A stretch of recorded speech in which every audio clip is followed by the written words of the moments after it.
November 16th, 2023, the Oregon Liquor and Cannabis Commission meeting.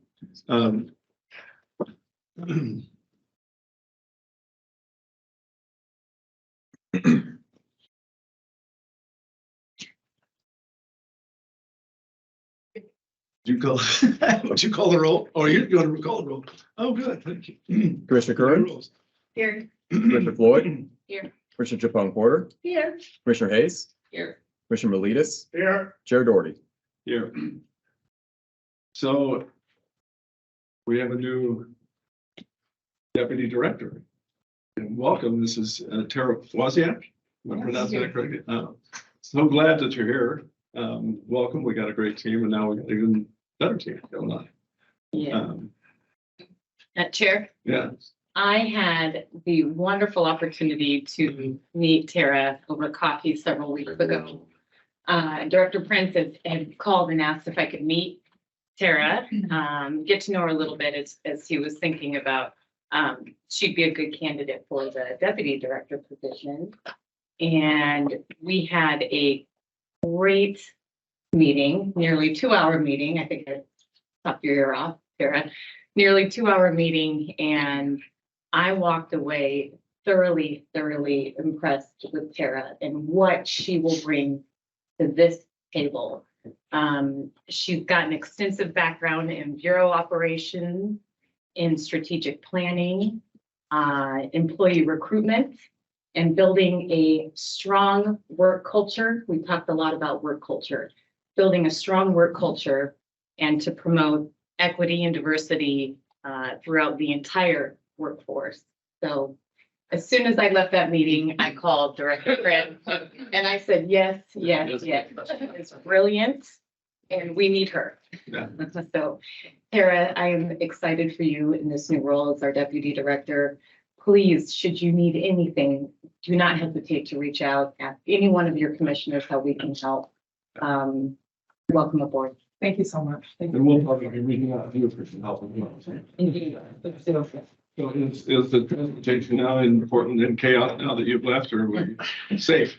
They all have a strong team. They're going to be fine too. Welcome. Thank you so much. Thank you for those kind words. Thank you, commissioners. I'm really happy to be here. We're going to do a little privatization update. Matt, could you Yeah, bring us up to absolutely. date there? So I'll keep it brief. It was reported in the Willamette Week that the Northwest Grocers Association has fortunately decided they're not going to be pushing forward with the privatization initiative this year. And we thank them. And also, I mean, I don't know, you know, it's a big thing for this agency because obviously, you know, with a lot of the stuff that's gone on the last year, a big concern was perhaps there'd be a privatization effort, and you know, that'd be a lot of revenue loss for the state, a lot of a big shift here. But fortunately, they have decided they're not going to go through with that. I think we also owe a huge thank you to our stakeholders that really stood by us this year and have been strong supporters of the system. The Oregon Beer and Wine Wholesalers, the Oregon Beverage Association, the Oregon Restaurant Lodging Association, our national partners at NABCA, the distillers, both local and national, our public unions, and you know, our liquor agents. And there's plenty other more folks around the state and in the kind of greater OLCC universe that have been there for us. And you know, what we shouldn't do is assume that this is a one and done thing or that privatization has gone away. This is a lot of revenue, and the grocers will always have a legitimate argument that perhaps they can do it better. So we always have to stay on our toes. We always have to really be mindful of our responsibility here to the industries we serve, the individuals we serve, also our public health commitment. You know, I think one thing that this highlights is with everything that's gone on this year, I think a lot of folks were maybe confused about how OLCC works, what it does, and the great work it does. Other state agencies that are similar, such as Lottery, have an ongoing call it like a media presence, an advertising campaign.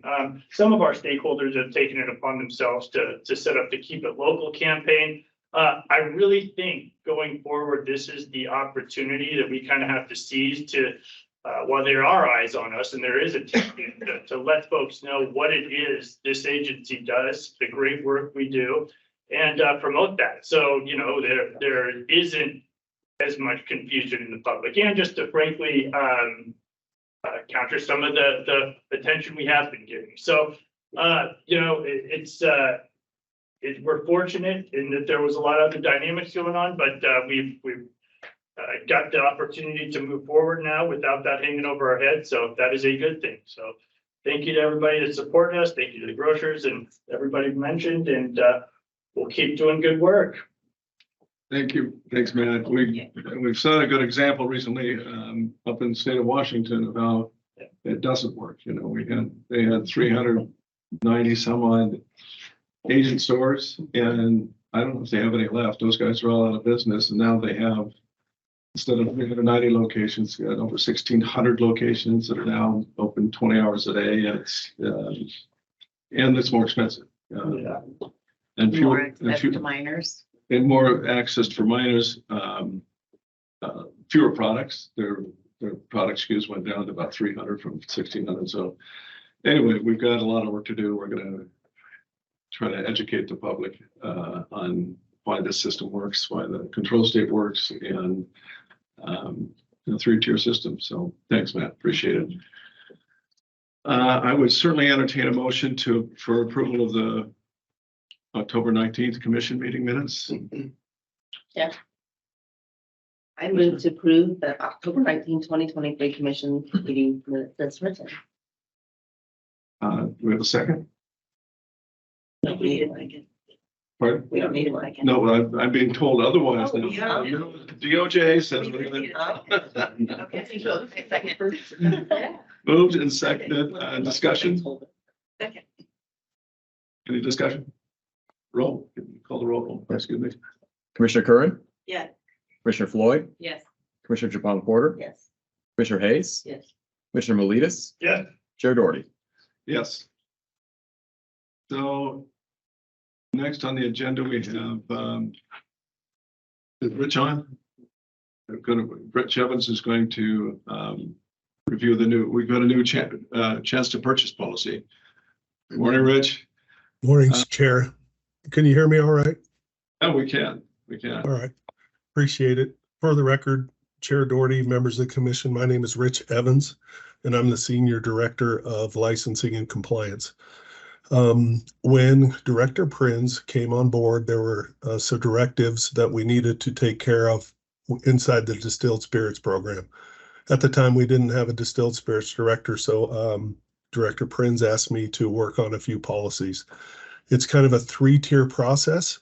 I'm going to talk to you about step 2 today of the 3-tier, or step 3, or step 2 of the process today. Step 1, if you remember correctly, was the first policy about how we handled vendor allocated products within the agency to make sure that we did not have a repeat of the previous issues and obviously concerns from the public about how those were handled.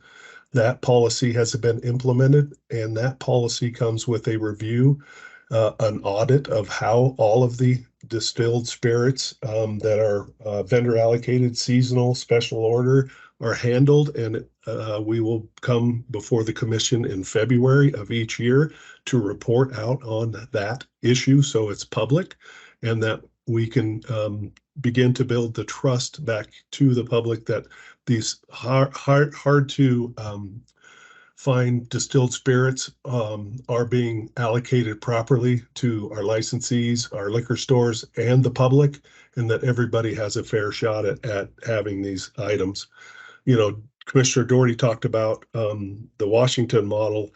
On the Washington model, there's no way for the public to frankly have a shot at some of these public high demand spirits.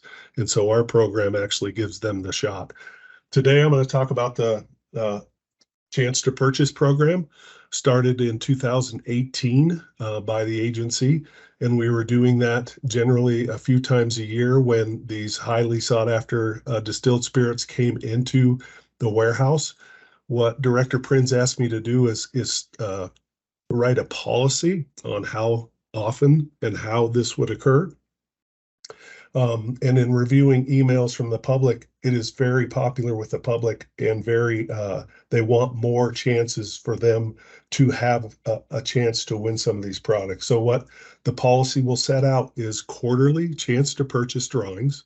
So every March, June, September, and December of every year, we will have a chance to purchase program. What we will be doing is trying to increase the amount of items available to the public.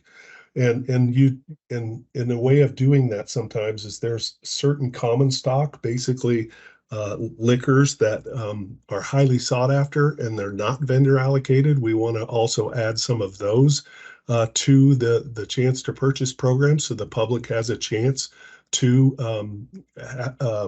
find those bottles more often. An example of that would be Weller's whiskey. Weller's bourbon is really hard to find on the shelves. We get complaints constantly about it not being available to the public. So we're going to, even though that is not a special order or seasonal or vendor allocated item, we're going to make sure that the public has a chance to get these items more often. In the near term, we are going to do the raffles internally. TJ and Sheehy and Peter Nordyke are, I call them the whiz kids. They definitely have the ability to set up programs and do some great work. Eventually, we will go out, find an external vendor to do this process, similar to what like the Fish and Wildlife does with license purchases. So it'd be auditable and to show the public that there is no funny business and that we are above board and how we're doing this. Step 3 of this would be Director Steve Robbins actually making a policy on how internally and how externally we deal with all of the distilled spirits. And he's working on that as we speak. He recently went to NABCA, discuss it with other states. Some of the states do different things than what we do, and so we're trying to gain as much information, trying to build back public trust. Another thing about the chance to purchase program, it will also be audited, and you will get a report every February to the commission on how many bottles were given out, how many folks, citizens engaged in the process, and how we're expanding the program and trying to make it a kind of a keystone for the OLCC and our controlled state model. And so I think it's important work, and we're doing our best. I think that it's very important that we try to reestablish the trust in the public on these vendor allocated and highly sought after products. And the 2 policies that we've put in place are the first 2 steps in that direction. And I'll answer any questions you may have. I appreciate the time, Commissioner Doherty. And I want to give one shout out to Randy Howell, who's a district manager. In my research and going back and finding what we had on records, it was very clear to me that Mr. Howell spent a lot of time on this chance to purchase program, and I don't think he had been recognized for that hard work and some of the thoughtful process that he put into this program that made it highly successful and very popular with the public. So I wanted to take a moment to recognize him. Chair, I'll answer any questions you may have at this time. Thank you. That was excellent. And please tell Mr. Howell we appreciate the work that he's done. Much appreciated. Any questions? Chair? Yes. I want to note that transparency is paramount, Rich, to the success of this program. And I think it's wise to have a third party audit the process. The more transparency, the better. I do have a couple questions for you. There won't be any disruptions to licensee allocation, will there, due to this program, chance to purchase program? We maybe, Chair Doherty, Commissioner Floyd. That is the process that Steve Robbins is looking at right now. Currently, about 70% of the distilled spirits are sold to the public and 30% are sold to licensees. So that is the normal rate right now. But right now, in the chance to purchase program, the allocations will remain the same as they have been in the past, meaning the licensees will still continue to get their share, but we're increasing what is available to the public, and some of that is common stock like Weller's and other whiskeys. And then Director Robbins is going to look internally at that allocation, and that's frankly the discussion and policy points that he's going to have to make in step 3. But as of today, it remains the same. Okay, that's important. And just curious, roughly how many bottles, cases are we talking that get raffled through this program? Yeah, Chair Doherty, Commissioner Floyd, it has been around 100 bottles in the past, and you have to remember that some of these rare items like Pappy's will get 3 or 4 bottles in the entire state of like the rye and some of those. But what we're trying to do is increase what we've set aside for the first draw is 72 bottles of Weller's. So the number will definitely increase, but it has been about 100 bottles or so, give or take, in each of the drawings. Thank you. Any other questions? Rich, thank you very much. Appreciate it. Appreciate all the work you're doing on this. It's not a simple project, so glad you're heading it up. Thank you, Chair. Next, we have Steve Robbins coming up. Hi, Steve. Good to see you again. New warehouse update. Thank you, Chair Doherty, members of the commission. For the record, Steve Robbins, Distilled Spirits Director for OLCC. It has been a couple of months since we talked about the warehouse, so I thought I would update you on where things were across a number of different topics. We're going to talk about the contracts, what's happening with the Department of Administrative Services and DOJ and our contracts. We're going to talk a little bit about land use and the applications for the property and how we're dealing with that. We've got a picture up there that we're going to go through a little bit around some schematic design, some of the geotech work that's happening, and then some of the work we're having to do in advance around the types of equipment we're going to be bringing into the warehouse as we get up and running. So let's talk a little bit about contracts first. There are obviously multiple different contracts when we're dealing with a project this size, lots of different government entities that are involved with this. The warehouse build and its components are big enough and complex enough that they exceed the threshold for us to be able to handle the procurement ourselves. So the procurements are handled by the Department of Administrative Services, and legal sufficiency is determined by the Department of Justice as we go through getting these contracts up and running. There are really 2 primary contracts I'd like to talk about in this space today. One is around the architectural firm and the design work that is done. That is a contract that is in place. I'm going to talk a little bit later about the fact that we're amending it a little bit, but that is in place, and we're currently working with those folks. The general contractor, that's the side that I've talked to you about before. The update on that one is that there were a couple of things that have happened that have caused that to be delayed. One, everyone's clear on, and that is that the original plan was to have a headquarters on the property with the warehouse. When the decision was made to separate that and pull the headquarters out, that had implications that kind of cascaded through the contracting process. So that slowed things down, and it was necessary. The reason that that was more complicating was that we had already awarded the contract for the architect, and we had already awarded the business for the general contractor. We were just in the process of negotiating and finalizing that contract. So we were actually changing the parameters after they had already been established. So that is one component of it. The other big component of this had to do with the conveyance system. If we were to go back to earlier to 2023, the architectural contract had a subcontractor for material handling. And they put together a very complete report for us that helped us to understand, based on the kind of volumes that we were planning as we move forward for the next 20 and 30 years, what would we need? How big did the warehouse need to be? How many racks did we need? how much did we need the conveyance system to be able to deal with in terms of capacity? So we have that. That is what helped determine how big the building is going to be as we talk about this going forward. Excuse me. I think the other thing that we're dealing with, though, is when it comes to the conveyance system, where will it be placed in the building? Who's going to actually go out and procure the parts? Because there's long lead times on getting all of that kind of equipment. Who's going to deal with the actual installation of all of that? Originally, the plan was for the general contractor to have a sub that would be dealing with those components. So that had gone through legal sufficiency, and that was what we went out to bid for and folks bid on.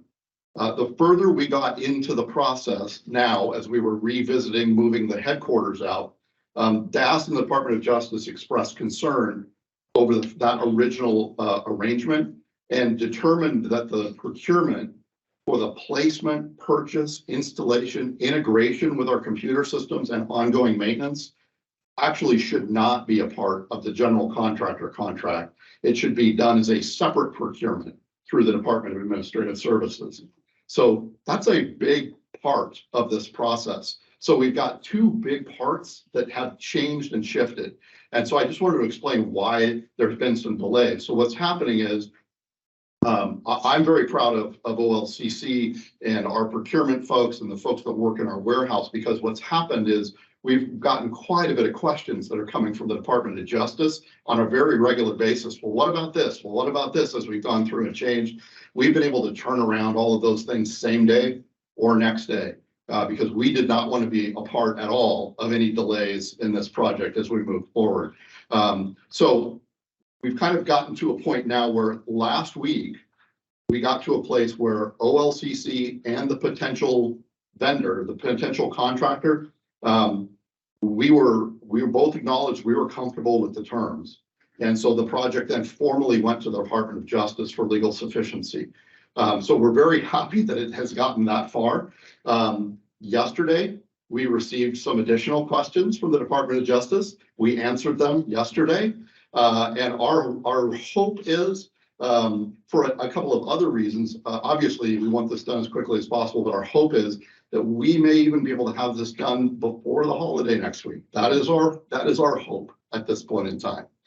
So lots of movement there. The thing that I guess I want to convey to you is that despite the fact that there have been some of these delays, there is a lot of other work that is going on behind the scenes to keep things moving and to prepare for the fact that when this is resolved, we can move very quickly and don't have to get ourselves spun up to speed as we do that.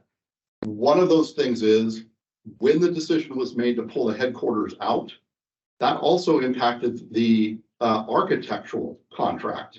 So we are having to update that one. That work has been done. That's again another DAS contract. So that work has been done. It is also, we're hoping to get that one signed even in the next, maybe even today or tomorrow. I know I'm being optimistic, but that is our goal. So a lot of these things have been hanging there, but they're coalescing and starting to fall in place here, I think, over the next couple of weeks.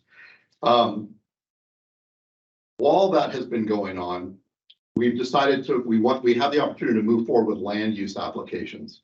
So we've submitted through the architect and the civil engineer, the pre-application request has been made to Canby for the land use on this. We are waiting dates from the city so that we can move forward with that. As a part of that, there is a traffic impact study that needs to be done so that they understand the traffic flow in and out of this facility, how it will impact Canby and their road system. That has been requested by the architect and civil engineer. We're hoping that's done in the next 4 weeks.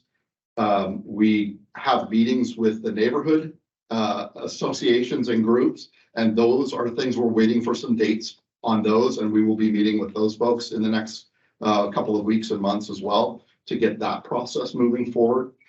So the land use piece is fully up and running. In terms of the design of the facility, we're in a process that's called schematic design right now, and we're at about 70 to 80% done with schematic design. We had to freeze it while this amendment is being done. But prior to that, we had already done considerable work. The last time I was here before you, I kind of put up a stick figure drawing of what things might look like on the property, and it's been vetted out a little bit more, and that's what we're looking at on the screen here. I apologize that there's some really small words and things on here, but I'd like to just at least walk you through where we are right now. If you look at, this is a picture of the entire property. On the left side of this picture, you're going to see it's kind of a lighter color, and then you got what looks to be more developed on the right side. That left side is a partition of the property that we're going to leave undeveloped at this time. It's about 8 acres of that will sit over on that side, and we will not be touching that as we go through this process. So everything to the right of that is where we plan to actually put the warehouse, where the entrances will be. And I'd like to just kind of walk you through it. Some of this is repetition from the last time, but this shows you a little bit better in terms of where things will actually be. If you look at the white box, that's the 350,000 square foot warehouse. 325,000 square feet of that will be for material. So there is about 25,000 of it that will be used for some office space. Because the headquarters is going away, there needs to be some space for folks in the warehouse for office space. So if you look at the very top right corner of this picture, you'll see 150 parking stalls. That's where we'll have primary parking for the building. And the entrance to the facility, the main entrance will be right there that runs down into that pink box that is the office. In that office space will be HR. It will be where our IT folks are, where the servers are. There will also be on the other side of that facility will be where the locker rooms are for everybody that works in the warehouse. The big break rooms there, a big room that we'll be able to partition and use for smaller rooms if we need it, but also a big meeting room for everybody in the warehouse if we need to. So those are the things that will be up in the office space. If we shift to the left of that, you'll see a blue box that's called service bay. We have a couple of different vehicles and things that we need to get in and out of the warehouse as necessary. And so there's a ramp there. There's 2 vehicle bays that will be there. And that general area will be where maintenance will be, both for the warehouse maintenance, but ASD who will handle the HVAC systems and all the things that they handle like in our facility here. It's where all of the forklift parking will be and charging stations will be, where all the materials for fixing the conveyance system will be. So that whole section up in that blue area is sort of the maintenance and that component of the building. If we look down to the left a little bit, there's a little purple box on the left side of the building. It currently has a title on it that says rework toilet. I wish there was a comma there. It's the rework area that happens to have a toilet and restroom area there. But that is where we actually do the rework. For instance, if a case gets dropped and there's 2 bottles broken in there, it's the place where we can clean that up, get the remaining bottles that are good cleaned up, reboxed up, and back into the system quickly. So it sits there because the conveyance system, which is not on this drawing, is on that side of the facility. So it's right next to where most of that breakage happens. And we wanted to have that close by. Directly below that are the outbound doors. There's 10 outbound doors on the left side and 10 inbound doors on the right side. We are building the facility with what are called knockout locations, meaning there will be 10 doors built for inbound and 10 for outbound, but they will structurally set the building up so that we can knock out 4 more doors very easily without removing any structure in doing that. So it's expandable for us as we move forward. To the left and the right of the doors, we have trailer staging areas. So we have room for trucks as they're coming in and out. We mentioned earlier that the one thing that we really do not want to do with the city is have any trucks backing up on the road or parking on the road out there like you see outside of our facility. That's not going to work in Canby. So we want to make sure we can get those equipment and those trucks in the facility and staged properly.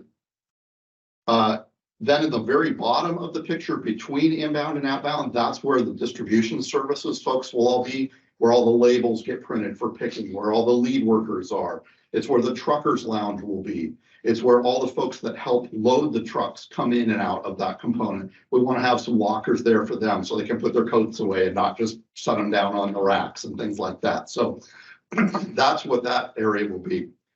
In terms of the traffic on the facility, at the top left, you'll see that that's the primary trucking entrance that comes down the left side of this picture. Our intent is to have a guard shack and security gate there. So when trucks are coming in and out of the facility, they have to check in so that we know who's on the property and who's not. We don't want to just have this much inventory of this type without security. And so that is where we have those folks checking in. They will then continue down along that path around to where the trucking doors are. You'll see on the right side of this picture, there is another road that runs up the other side. We haven't totally decided what we're going to do with that. That's a fire lane that has to exist. But we've made some visits to other local warehouses, like we went to Southern Glaciers, appreciate their help. They showed us how they run the traffic for their facility. And in their case, they're running some kinds of trucks through the main gate, but there are other trucks that are running their normal routes that they actually allow to have a key fob to open the gate themselves just to get in and out and move more quickly. So it's possible that we could set up the property to do that. But we haven't made that final decision yet. You can see where there's the room to expand the facility out to the left. It's not going to be really developed in terms of the structure. It'll be grass or something like that in the meantime. But that is the layout of the facility. I've said a lot of stuff. Any questions before I move on? Chair. Yes. Yeah, Director Robbins, that was actually quite enlightening. Thank you. I do have a couple of questions, maybe a compound question. As far as the traffic impact study, when and how are the neighborhood or community groups able to and give input or feedback or express concerns? Yeah, Chair Doherty, Commissioner Young Porter, those meetings are a part of the land use planning process and how the city deals with that. So those are actually set up in advance. We've actually had one already, but because we've changed the design, it's not that by pulling the headquarters out, we will actually be having another of those. So those are something that public notice is put out. It is something that we attend with them, and I personally haven't been involved in that process yet because of my newness to the agency, but I'm looking forward to doing it because it's a chance for us to meet with local folks, for them to hear not only about what we're doing, but the important thing to remember too is at the top of this drawing is Walnut Street, and the city intends and the state intend to extend Walnut Street to the left all the way to 99. That is a big project that impacts the neighborhood quite a bit. And so my understanding is that is also a major component of these discussions and how that will impact the neighborhood as well. Thank you. Have they expressed any concerns about the project? Chair Doherty and Commissioner, I have not heard it. I have not heard any concerns. In fact, what's curious to me, if you remember, I didn't talk about it in this discussion, but the cemetery that's up in the very top center of this drawing, I was concerned that that was going to be a concern. From what I am hearing, it's the opposite. They are a small church, and maintaining that property the way it is has been difficult. And some of the work we're going to do around it will actually make that easier. If you were to go there now, there's some really huge trees that are dropping limbs and all kinds of stuff onto that property. Our work with them will probably be to change some of that and change the landscaping around. The other thing is that part of a project of this size is that we work on actually developing one half of the street. So Walnut Street, we have to work on developing the sidewalks and everything that will happen there. And the parking right now for that little cemetery is not really parking. It's gravel, kind of little gravel space. So we're going to be working on improving that to give them some space there. So that was the big concern for me. And what I'm hearing so far is that we're working very well in partnership with them and that there's not a concern. Good, thank you. Anybody else? One thing, how big a project is the conveyor system, dollar-wise? It has changed over time. Right now, we're anticipating it's probably in the $25 million range. Okay, and is that, I assume it's very automated, or is it we're having more forklifts, or how? Just give me a brief. Yeah, absolutely. One of the things I'm excited about is the fact that the conveyance system will be a separate procurement, it will allow us to really put together the exact parameters that we want. What we've seen from the material handling folks is that this warehouse will definitely be different than the current one in terms of how we pick freight. If you go into our warehouse now, we have belts and rollers that are at ground level. We have our employees that are picking onto those ground level belts, and then they run up into a system and then run back down to the doors. In the new world, to give us more capacity, modern warehouses with conveyance systems are building multi-level pick modules. And what that means is we will actually be able to be loading full case picking on 4 different levels. And the conveyance system will be pulling all 4 levels down into the system. It allows for us to use vertical space in a way that we're not using it now, which is really what gives us the big expandability in a facility like this. The other piece that will really be different is repack. So I talked about case picking, but we also pick individual bottles, and we call that repack. And in our current place, the repack is sort of down at one end of the facility. It will also be a full four level pick module. And that will allow us to, right now, if you were to go into our warehouse, we have locations that are on the floor. We have locations that just are in walkways and things like that. We don't want that. This will allow us to get everything clean in the location where we want it, easily picked. We did go and look, Chair, I had a chance my second day on the job here to go back to Virginia and look at their warehouse. They have, a more modern version of what we have. They actually have a component of their warehouse that automatically picks cases of their high volume. That is a huge investment, one that we're just not ready to make here. So we will still be hand picking cases and hand picking bottles, but the system with which we get it from where it is currently residing to the trucks will be more modern, much more extensive than what we have now. We'll also we have 4 doors that we're shipping out of. Here we've got 10. We're not going to run a conveyance to all 10 doors right out of the gate, but we have the ability to do that as we grow. Chances are, and again, this hasn't been finalized, but based on the material handling assessments we've done, we think it'll probably be 5. So we will be increasing by 25% the door space that we can do there. So we're excited about just the opportunity this provides us to get product off the floor and to have folks working in locations that it's easier to pick and it'll be much better than our current situation. Anything else? Here, just really quick. I'm sure Das will not be happy about this, but what about robotic? I was thinking ergonomically about, the lifting. I don't know. Yeah, Chair Doherty, Commissioner, actually on that same trip that I went to Virginia, we went and looked at Ohio. Now, Ohio is a DHL run facility. It's privately run, and they actually showed us some robotics that they are considering. Most of those robotics it's about, instead of the product all being located in locations and humans walking to each location, it's about using the robots to come to the person and allow the product to move versus people to move.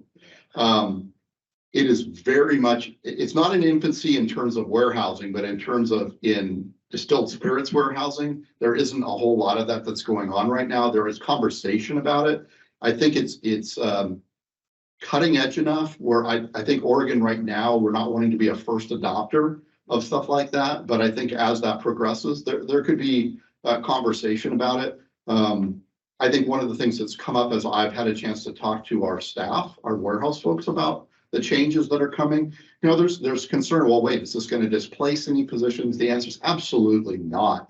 I'm excited because this will allow us to use the folks that we have in a much more efficient way. And that's how I would view any kind of future robotics if we were to get into that space. But at this point in time, I want to just get the thing built.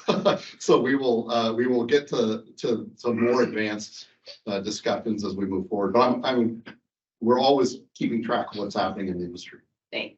All right. Thank you, Steve. Appreciate it. No problem. I just have just a couple more very quick things. Sure. Just to let you know Me about. too. and that is the geotech work. When we build these facilities, the weight of these buildings on the land itself, on the dirt, it's important for us to understand whether that weight can be handled. And so we have them go in and actually do core samples. That is a procurement that we're doing ourselves. That doesn't have to go through DAS, and that's moved very quickly. We've already gotten the RFP. We had 3 people. We've already awarding the business and getting that signed right now. So I want to start taking pictures of progress. And that's one of those things where I can't wait to go out and take pictures of that progress as it starts to happen. And then last but not least, when we're building a structure like this, it's important for the folks building it to understand what is the electrical load that the building is going to have in terms of capacity. So we are going through right now assessing how many forklifts, how many chargers, how many cleaning equipment scrubbers, how many welders, what is the power load on the conveyance system? What is the power load on any compressors that run the suspension for the conveyor system? So we are, again, as things have been paused over on one side, we are actively going forward, taking pictures, putting spec sheets together for the builders so that when we get there, they're going to be able to add all that stuff up and know exactly how much power we need, how much mechanical need, how much plumbing need we have that comes into the facility, because that's stuff that they need to know pretty far up front in the process. And that concludes my update. So are the employees that have electric vehicles, are they gonna be able to plug in over here? I am not totally sure. I believe that a component of this is that there will actually be some EV plugins. Right. Well, I look forward to your picture. I love your drawings, by the way, but look forward to some live pictures. Yeah. All right, Steve, thank you very much. Thank you. Take it covered. Thank you. Thanks. Thank you. So next on the agenda, good morning. Good morning. Paul, how are you? Paul's we have an opportunity for Store in Klamath Falls coming up, and Steve will take us through that. Or Paul, excuse me. Yes, Chair and Commissioners, I'm here before you today for store 1030. The current agent has decided to retire. And we had a total of 10 applicants for this store. We went through application screening and interviews and came down to 2 applicants, and they are here today. We will start with Baggery Investments LLC, represented by Amrick Baggery.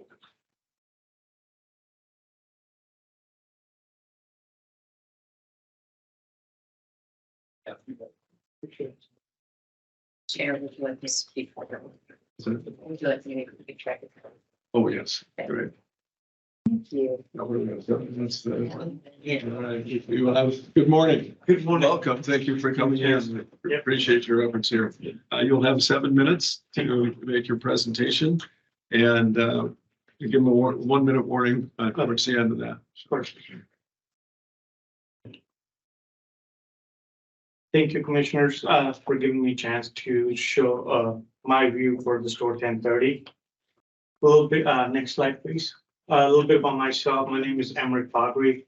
I've been living in Southern Oregon for past 2 decades. Purchased our first store in 2004, and I'm father of 2 wonderful kids. And my parents live with us, and so they're a great help with the kids. And next slide, please. My experience. I have over 2 decades of retail experience, managed multiple store finances, analyzed monthly sales report, profit loss, cash flow balance sheets, maintain accurate tax records, did daily deposits for OLCC and non-OLCC, meeting with vendors on a monthly basis to discuss the upcoming products, new market trends and pricing, and overall health for the store. I was awarded the store in retail expansion for Southern Oregon in 2018 for South Ashland, and I ran that store under my allocated budget ever since. And then last year I purchased the Jacksonville store in November 2022, and it was running 20% over the allotted budget. And I brought it down to 8%. I'm still working on it while expanding the selection for the customers. I've accumulated a lot of experience in past 2 decades with the convenience and liquor store business, and I'm ready to apply my expertise to the new venture. I recently renovated our Jacksonville store and successfully expanded from 2,200 to 7,000 square feet and delegating 2,000 for liquor. I have some pictures in forthcoming slides. Next slide, please. These are my store managers, Lisa Sorrell for Ashland store and Adam Walner for our Jacksonville store. Next slide, please. For security system first, I will access what system they're using right now and check for blind spots and install new cameras and reposition other ones and add convex mirrors. They really help deter the theft and make sure the store is properly staffed in the busy hours. My main goal is to ensure we're doing our part to prevent the theft and provide excellent customer service. Next slide, please. Employee training, I'll make sure we put in place a really good interview process so we can find the candidates that are fit with the store goals. And before they start, I'll make sure they read and sign and understand what every clerk needs to know booklet, educate our team members on different kinds of spirits so they're capable of helping the customers. All this website has really good training, really good information for training on spirits.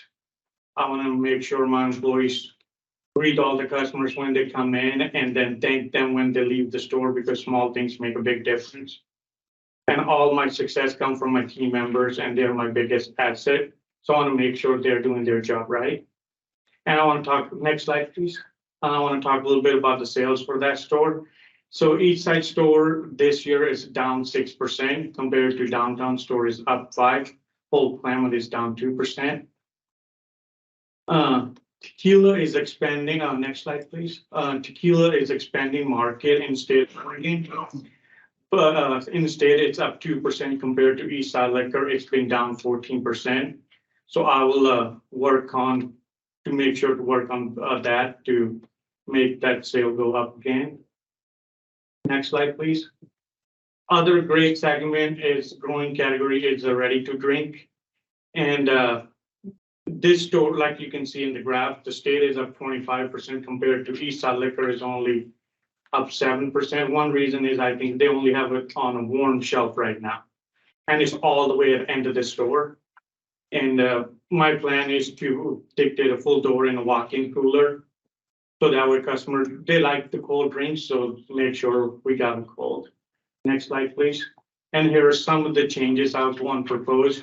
I want to remove all their wire racks and add gondola shelving. It's display the product better and it will hold more inventory on the shelf. Next slide, please. Install a walk-in cooler to increase our beer and beverage variety. Like I talked in a previous slide about the RTD drinks, have a full door of that.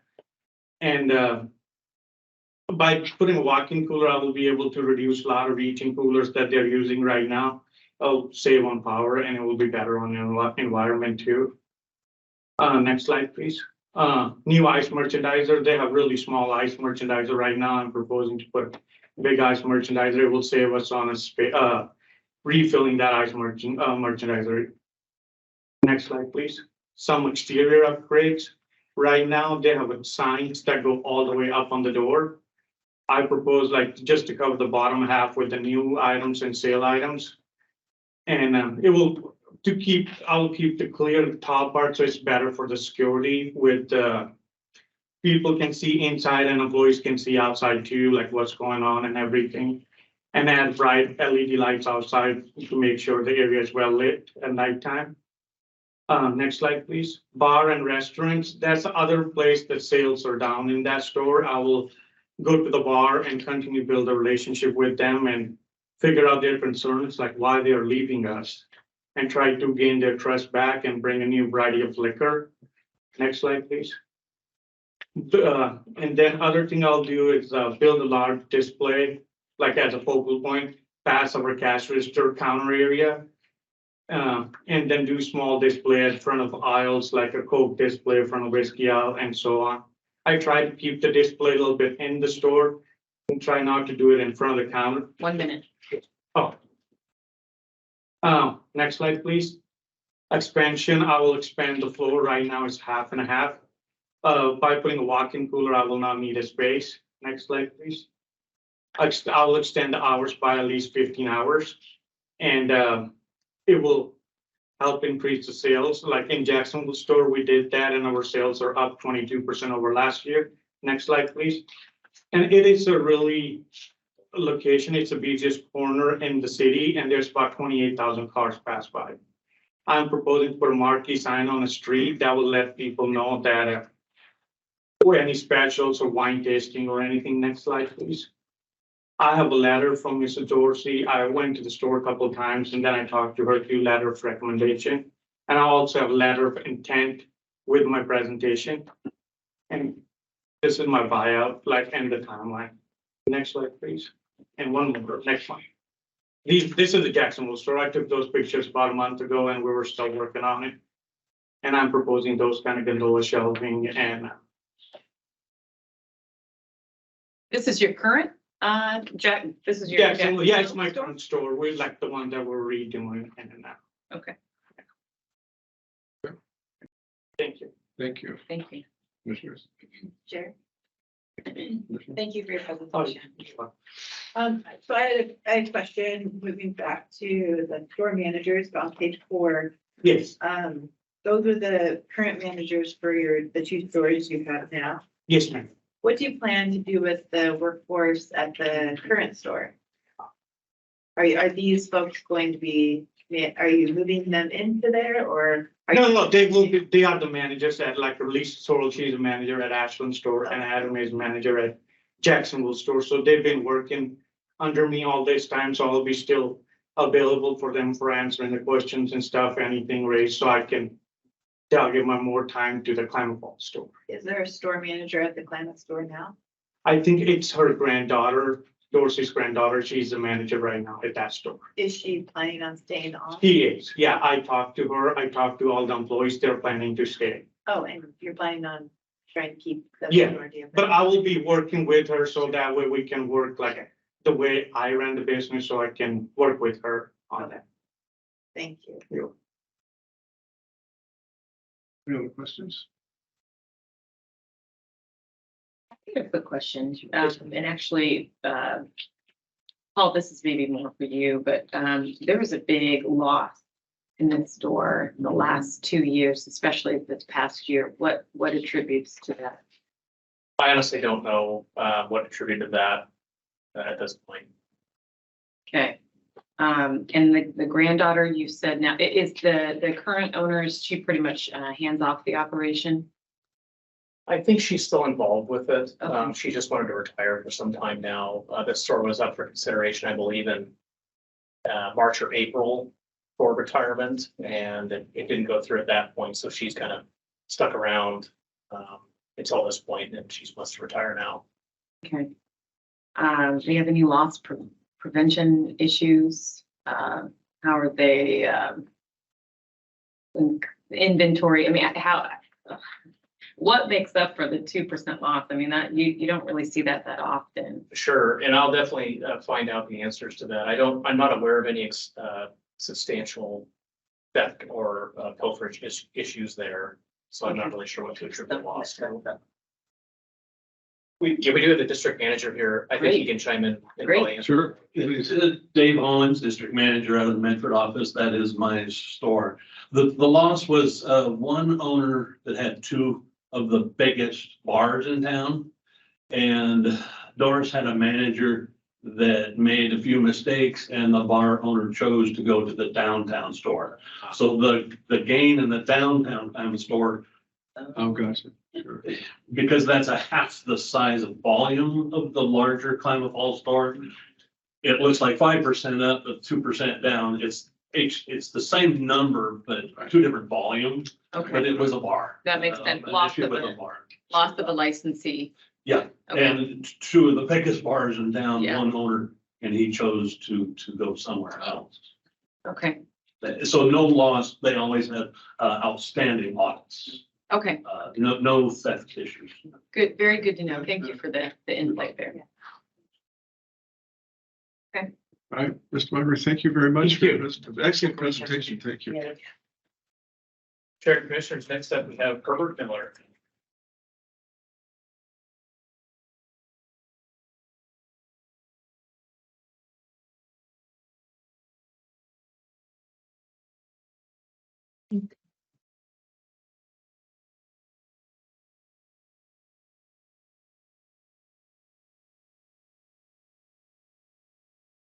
Morning.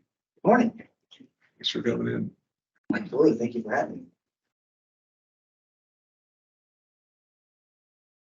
Okay, Mr. Miller, you have 7 minutes and I'll give you a 1-minute warning. If we interrupt you for whatever reason, I'll make sure to stop the clock for you. Very. Right. All right, good morning, commissioners. We got some new faces here today. I just want to thank you for giving me the opportunity to present to you my vision of what store 1030 in Klamath Falls could look like. Next slide, please. Simply a table of contents for you to follow along. Next slide, please. A little bit about myself. My wife and Anita right back here. We've been married for 32 years. We have 3 children as well as 4 grandchildren. I'm a graduate of Southern Oregon University with a business degree. I grew up in the grocery store industry. In fact, my wife and I, we purchased our first convenience store in 1994. So that not only gives us 30 years of retail experience, but 30 years of owning our own store as well. Currently, we own and operate 4 stores, 2 of those of which have liquor stores in them, so they're stores in the store. And that 4 stores has dropped down from 6 from a few years back, and I'll highlight that a little bit later as well. Next slide, please. A little bit more about my work history. I'm an OLCC agent. I've been an agent for 7 years. My last 2 audits with OLCC were outstanding. I was also a Jackson County Deputy Sheriff for 10 years. Now, this not only taught me how to communicate with a wide variety of people in a wide variety of situations, but also taught me how to write a report and present it to law enforcement or present it to the district attorney to get convictions on people that are stealing from us. And then I was also a district manager at Frito-Lay. Next slide, please. Now, this store is a very, very good store. There's a lot of volume. And what I want to focus on from here on out is what my plan is to move this store just up to the next level. And the first is customer service. I'm going to have sufficient educated staff greeting the customers with either logo t-shirts or polo shirts on. Now, it's important for the customers to know who their employees are, so that if they have questions, they can seek us out. But also, this is also going to help to reduce theft. Of course, we're going to continue to servicing the bars and the restaurants, which includes delivery, and also community involvement. We like to sponsor maybe a bowling league, softball league, something along that line, and also get involved with some nonprofits in the community. And the last item I want to talk about on customer service is serving our customers responsibly. Our customers are, well, all of our customers are the people of Klamath Falls, the surrounding area, and basically anybody that drives through. And we want to make sure that we are not selling liquor to minors, and we want to make sure that we're not selling to intoxicated people. Training is a crucial point in this. Training is very expensive in payroll hours. However, when you look at the liability, it's a very cheap insurance policy. Next slide, please. Current hours, we're simply going to increase them by 20 hours a week. The grocery food outlet is open next door. They bring in a lot of business. Why not piggyback along with them? Next slide, please. So this is a big one, retail expansion. Currently, the retail portion of this store is only about 2,500 square feet. We want to move the wall back approximately 15 feet.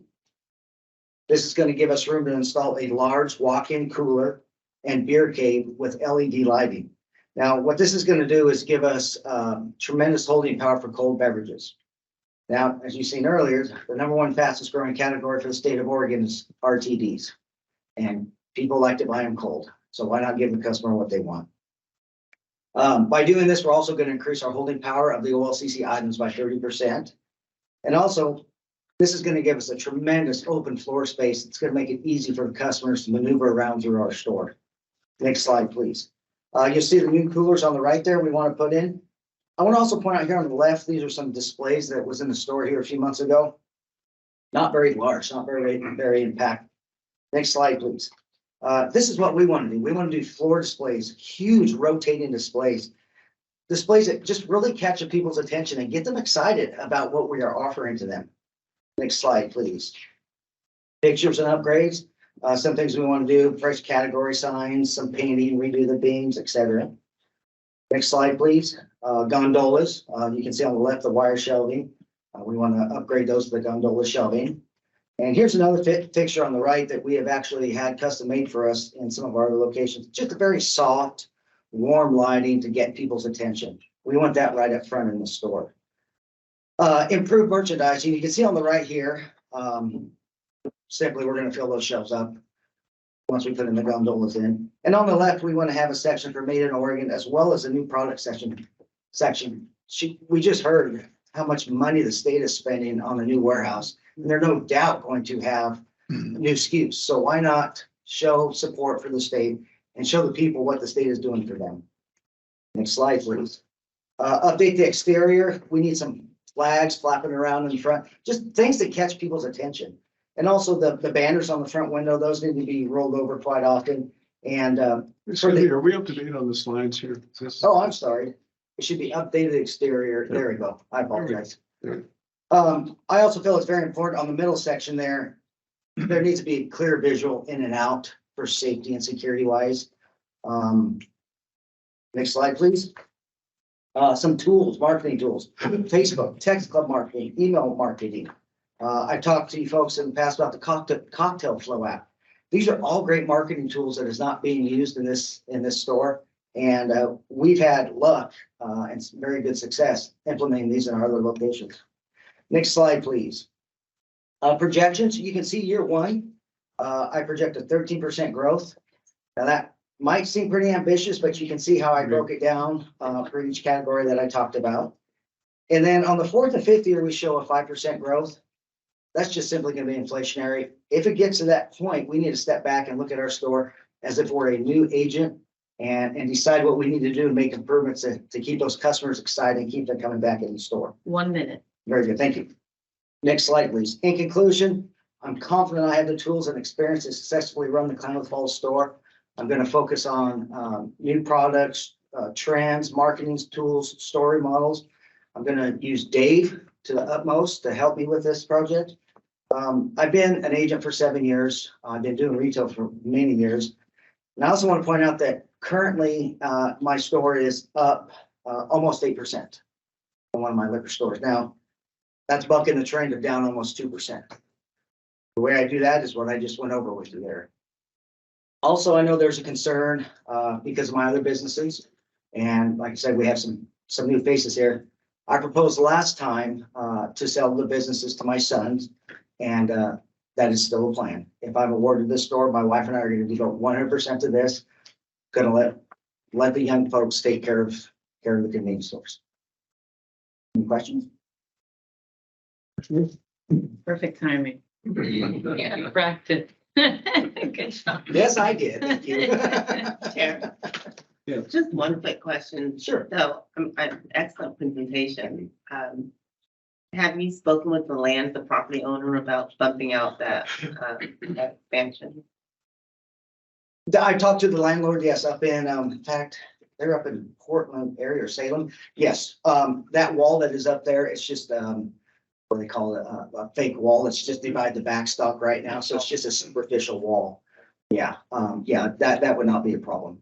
And I've talked with the landlords, and I've talked to the person next door at the grocery outlet. There's a little bit of issues with the lease. I don't know if you guys care to hear about that at this point. Okay. I found in the lease that years ago, when the state decided to let the agents sell related items, the grocery outlet had a non-exclusive clause in there to sell groceries. They signed off on beer and wine. So that does not include mixers, orange juice, soda pop, those things. I spoke with the management company. They said, "Do you really want to bring this up?" And I said, "Well, absolutely, I do." Yeah. So they relate to me where your lease is up in about 18 months. We'll address it then. Now, the grocery food outlet, they have no problems. We're a very symbiotic relationship. They bring people in, so do we. So that's, I'm gonna have to negotiate with corporate on the grocery outlet and see what can be done there. Yeah. Next time, no, we don't want to hear about the problems with doing. I'm sorry. No, just for your benefit. Oh, and the question was brought up earlier too about the decrease in sales, and it was attributed to the bars and restaurants. Yeah. She's actually up and over the counter sales slightly. I think 2% is what I want to say. So.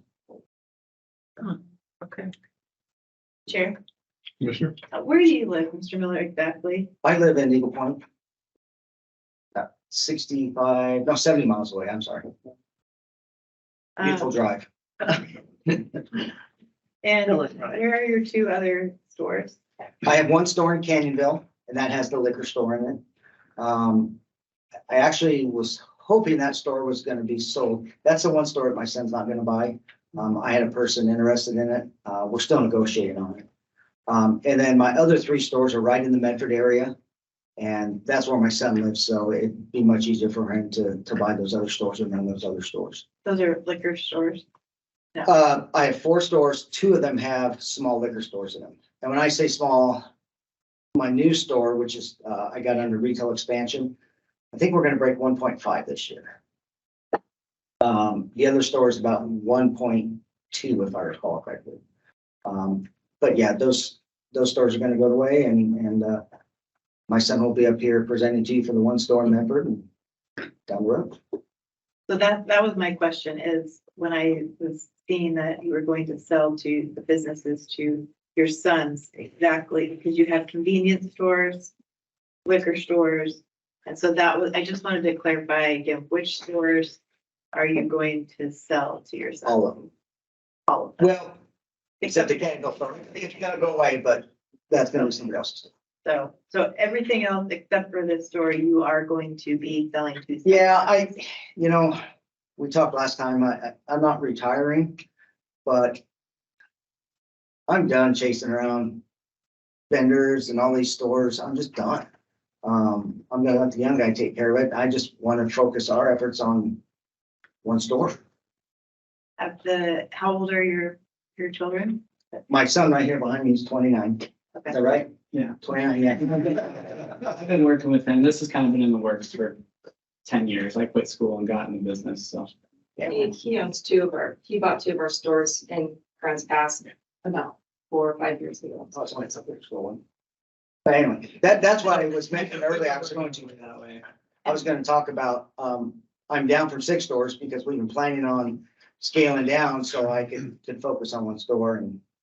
And how is he doing with? Well, if he wasn't doing a good job, I would fire him, and he's still working for me, so.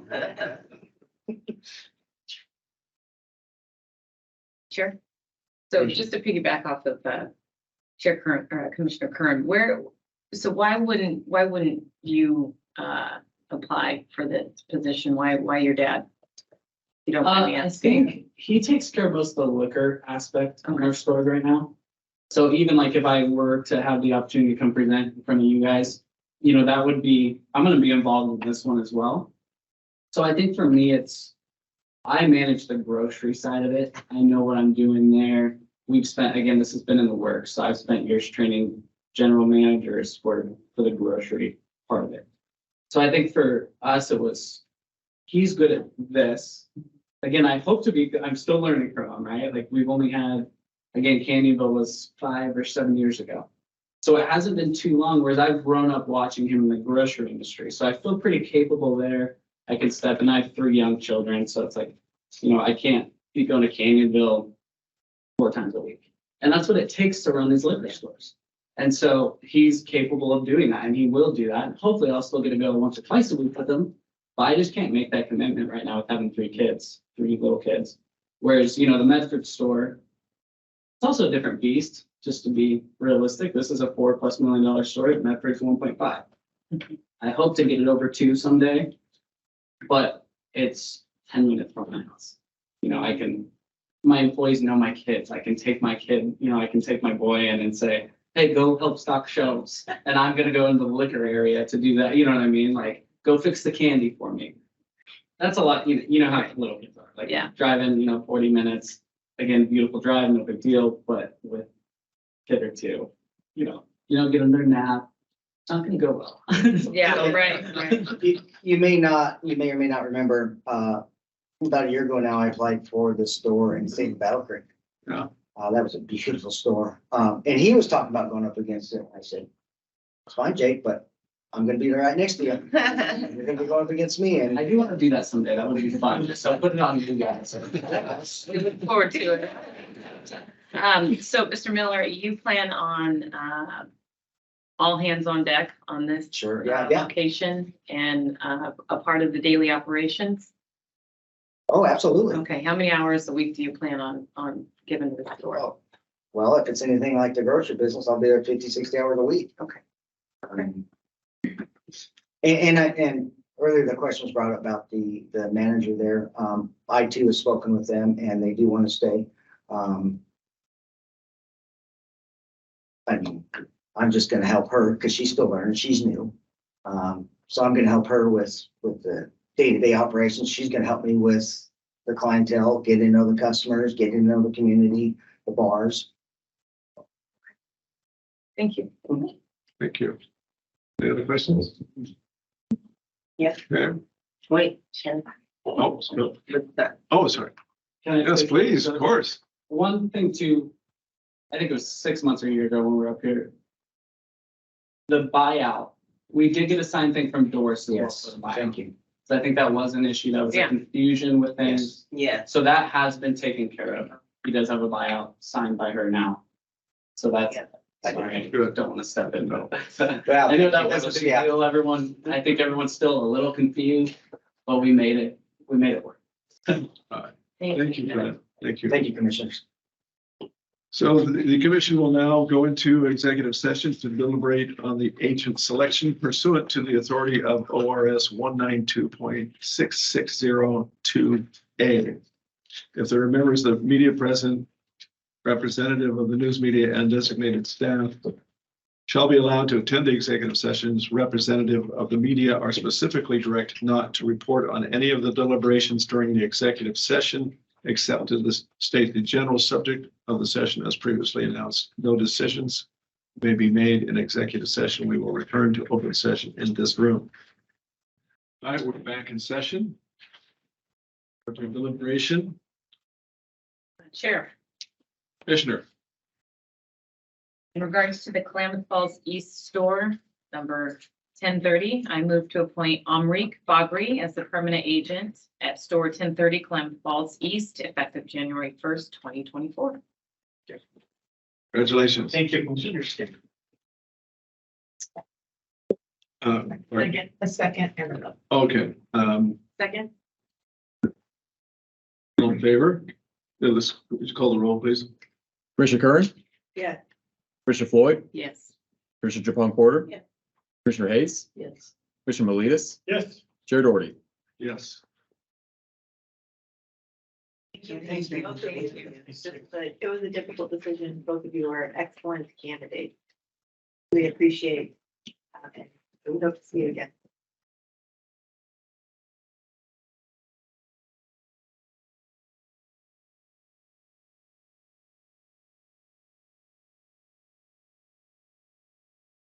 So we have rules discussion. There's the whole thing. Thank you.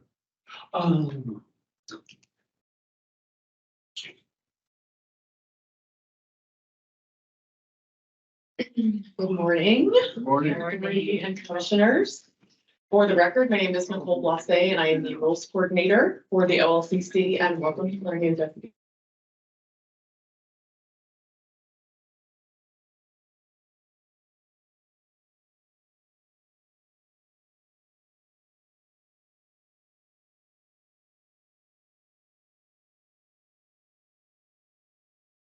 Okay, we're still recording.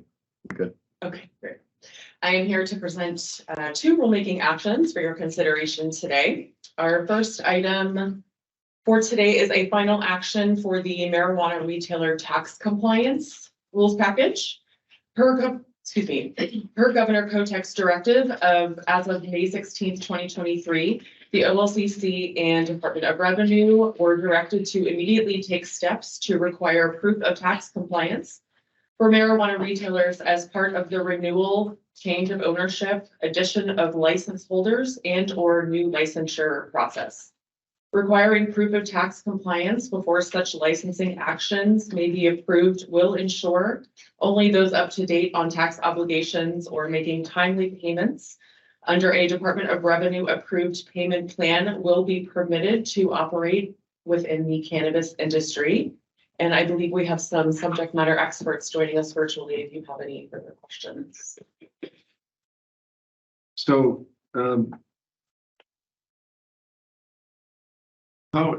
my concern is that if they have an ongoing issue, somebody who wants a license here, right here, and they have some issues that they're privately working on with the revenue.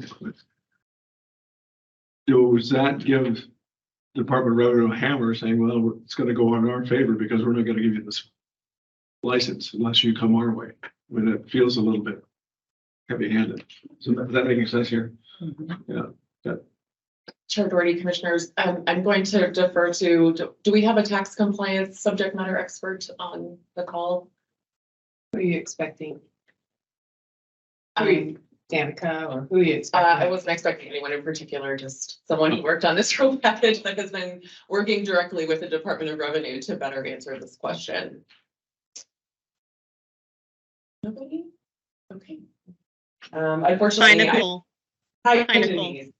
Hi. Thank you, Denise. This is Uh-huh. Danica. I can also chime in as well. Okay, go ahead, Danica. I'll let you go. Thank you, Commissioners. Danica Foster, Director of Licensing. Yes, if our understanding is that if licensees are in a tax compliance plan with the Department of Revenue, that qualifies them to get the certificates of compliance. Okay. And Department of Revenue's got additional rules and requirements that they're setting up concurrently with what we're doing. Is that correct? Commissioner Miletus, yes, that is correct. They are also undergoing a rulemaking process that we have been working with them concurrently to make sure that our rules are matching up with theirs. It is disturbing, and because I know there's a lot of questions in the rack, and I think they're good questions. But in terms of the focusing just on retail, does staff feel that that's some? Because I think it's good that we focus on that and kind of do it bite size a little bit, because maybe we can expand it after that. Does staff feel that they're comfortable executing on the retail first? Commissioner Miletus, yes, and actually that was part of the driving decision to actually pull back a little bit and not expand this out to all license types. Our understanding is that the Governor's Office and Commission would like us to do that eventually, but we'd like to make sure that we're getting it correct with the retailers first. It seems to be running fairly smoothly, but we'd like to continue to work with our agency partners at Department of Revenue to make sure that the process is streamlined and that we're making sure that we're getting people into tax compliance without unnecessarily dropping a hammer on their license. Yeah, I think it makes a lot of sense because I said it when we first started talking about this, like on the liquor stores, when they're collecting revenue for the state, so they come in here and apply. It's like on the alcohol side, the wholesaler collects as well, and so they've got additional responsibility. And here in cannabis, the retailer collects. So I think it's wise to do it, start with them, and it's they're collecting the state's money, so they we'll see how it goes. But thanks for the clarification on that. Thanks, Danica. Chair, Commissioner? I got a quick question too. Is this non-compliance on tax revenue from marijuana sales, or are we talking also this goes into their, on the personal side, not just the state money, does this go onto their personal side? And we're talking about non-compliance for income taxes, property taxes. Do we know? Commissioner Floyd, yes, it does encompass any taxes that Department of Revenue administers. So that would be personal income tax of any licensees, property tax, any other business taxes, employment taxes, that sort of thing. So anything that the Department of Revenue administers is included. Okay, thank you. So as my understanding is that anybody, not just the operator themselves, but any investors they get would have to comply in the same manner. Chair Doherty, it would be any individuals that qualify as an applicant. So that would be either individuals that are running the business, making day-to-day decisions and operating it, or have a 20% or more interest in the business. So if it's less than 20%, those are financial interest holders that we do not require to disclose or be compliant with this. But anybody that qualifies as an actual license holder does.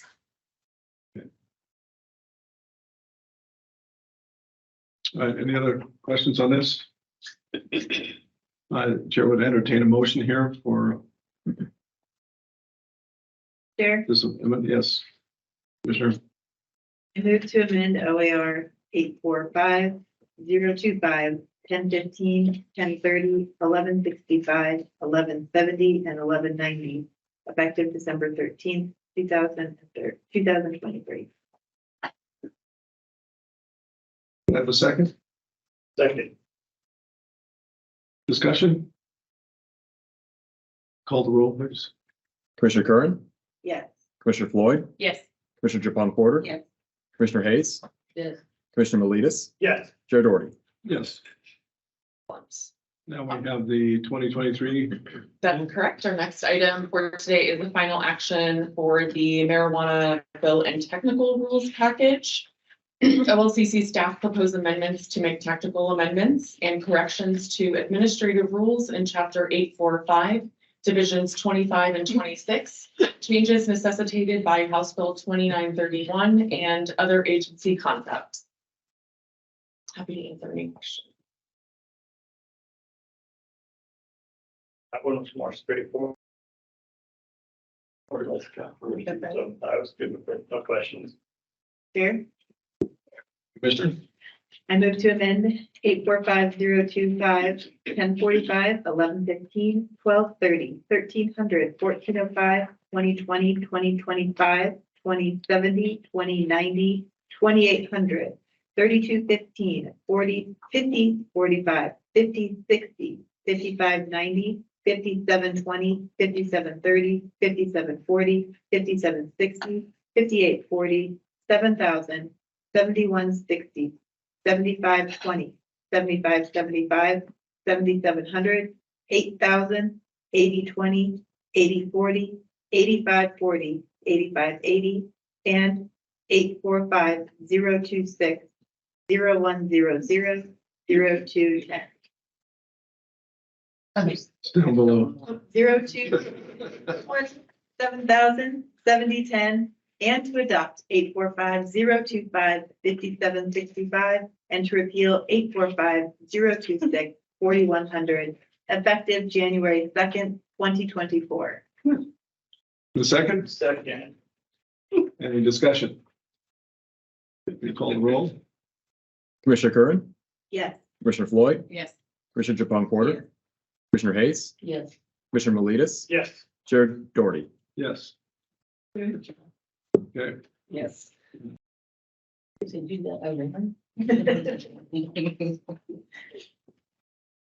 now, don't we? I think we have to go into a session here. We gotta go to recess, so. Oh. Okay,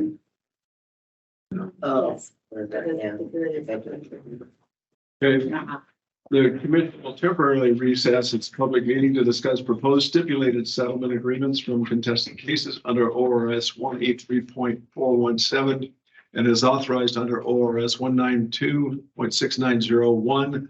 We anticipate reconvening in approximately 30 minutes. Like group here. Yeah. The chair. Yes, Commissioner. Is it okay, Michael? We're gonna take these together. We don't have any discussion, No. correct? Okay, so we're gonna take both the marijuana and the. I'll just put on the record, Michael Shine from AHD presenting settlements for your approval. So in regards to the both alcohol and marijuana violated stipulated settlement agreements, I move to ratify the 8 alcohol stipulated settlement agreements and the 2 marijuana stipulated agreements as proposed by staff. A second. Any discussion? Roll, please. Commissioner Curran, Yes. Commissioner Floyd, Yes. Commissioner Japon Porter, Yes. Commissioner Hayes, Yes. Commissioner Miletus, Yes. Chair Doherty. Yes. And with that, Thank you. I think we are adjourned.